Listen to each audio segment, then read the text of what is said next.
at the moment, a lot of the facilities that they could make great use of are out of bounds to them.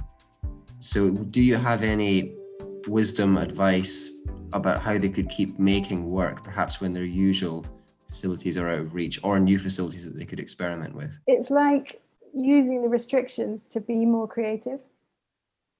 So I had a friend at uni who had a really long commute. She was a local Cornish girl and wasn't living on campus or wasn't living in Falmouth.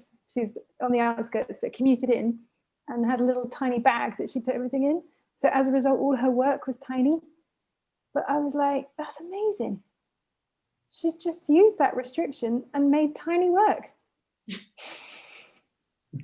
I'm sure it's a really trivial example in like a global pandemic. I'm really sorry about that, but that's the first example that came to my mind. Yeah.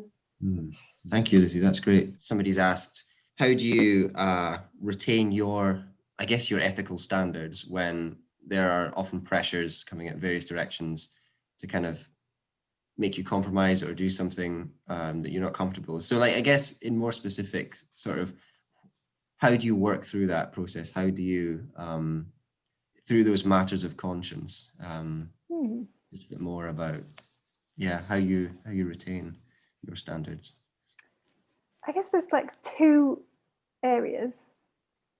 One is like how the actual work, like the content. And in a way, it's kind of, you do have a choice when it comes to content. It can be like, sorry, not going to do that, which can be scary, but also it puts you, it makes it clear about what you are and aren't going to do.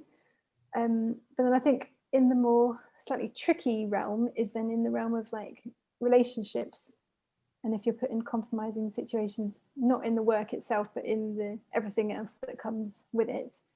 I think of an example. I felt like I had to call out one of my colleagues when they were not speaking to a client in a way that I thought was appropriate. And that was super awkward. Because I was like, can we talk about something? And I was like, do you think you should apologize? Because it sounded a bit aggressive. And then they were like, oh, yeah. But then it ended up being a really good chat. And it's still a really good client. So it's like, I think it was worth it. But it wasn't about the content of the work. It was more about the relationship and the way, we conduct ourselves as humans. So yeah, I guess it's doing what you feel comfortable, what you feel is right. And,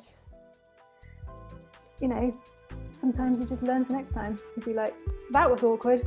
I'm not going to do that again. Grand. So that's all the questions